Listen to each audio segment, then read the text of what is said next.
Mohamed, c'est fini pour lui. Alors, une fois de plus, je disais à mon frère Mbota, ne prenez pas de liberté avec le Coran comme vous le faites avec la Bible. Un premier point. Tout ce qu'il est en train de dire n'est qu'une expression claire de son ignorance à la fois de la Bible et du Coran. Écoutez ce que dit le texte du Coran par rapport au miracle de Jésus.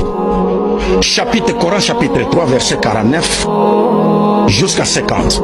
Et il sera, c'est-à-dire Jésus, le messager aux enfants d'Israël. Ça, c'est un premier point. Il n'a pas été envoyé à l'humanité tout entière. Il n'y a aucun verset du Coran qui le dit, et moins encore de la Bible.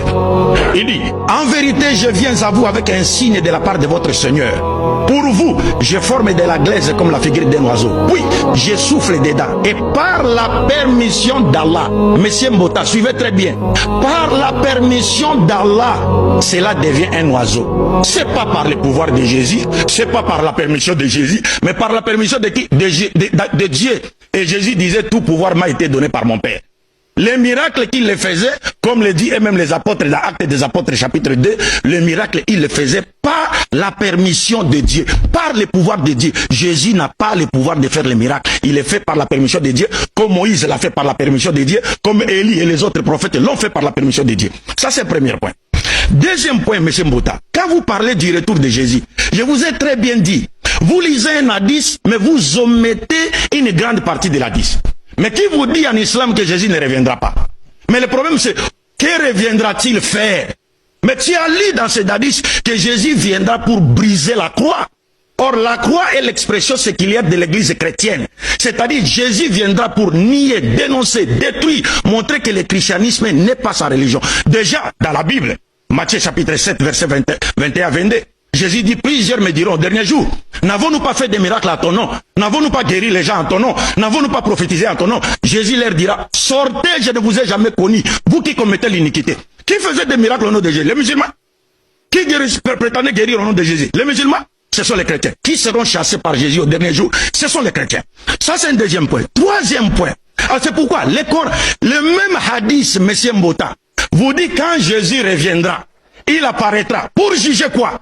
Les prophètes montrent d'abord, il va juger le monde selon la loi de l'islam. Et il va mourir et il sera enterré par les musulmans.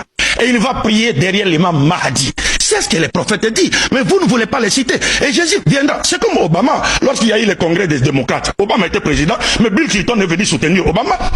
Il est venu juste soutenir Obama. Jésus viendra pour soutenir, montrer à l'humanité tout entière que c'est l'islam qui est la religion de Dieu et c'est Mohammed qui a été envoyé à l'humanité tout entière. Et ce n'est pas lui qui juge au dernier jour. Vous confondez le jugement sur la terre où il va juger les nations montrant que l'islam est la vérité. Les autres sont dans l'erreur. La vidéo que j'ai fait passer hier sur homéostasie. Les juifs qui disent qu'il n'y a qu'un seul peuple qui adore le véritable Dieu, en dehors des juifs, ce sont les musulmans. Les autres sont des égarés. Je termine en disant, quand vous lisez chapitre 5 du Coran, on vous dit Jésus lui-même comparaîtra devant le tribunal de Dieu pour rendre compte et être jugé, pour dire que c'est lui qui a dit aux gens de le prendre pour Dieu. Coran chapitre 5, vous n'avez pas lu. Pour finir mon frère, quand vous dites Mohammed n'a pas fait un miracle, mais vous ne comprenez pas les miracles. Jésus a dit à ses disciples, vous ferez des plus grands miracles que les miens. Mais Mohammed a fait le plus grand miracle que Jésus n'a pas fait. Aucun prophète de la Bible ne l'a pas fait. Parce que le plus grand miracle, c'est la transformation d'une société. Faire de sorte qu'une société qui vivait dans l'idolâtrie, le polythéisme, dans la dépravation totale des mœurs, cette société puisse sortir de l'idolâtrie, du polythéisme et de la dépravation totale des mœurs vers la connaissance du Dieu unique et vers les vraies valeurs spirituelles et morales que Dieu attend de nous sur le plan vertical et horizontal. Est-ce que le Christ l'a-t-il fait? Non.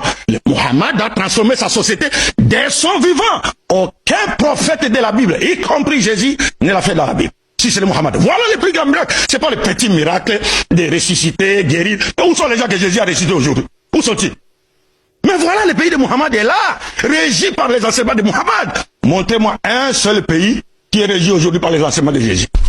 Mais il n'y a aucun pays, c'est ça. Qu'est-ce que vous comprenez par grand miracle?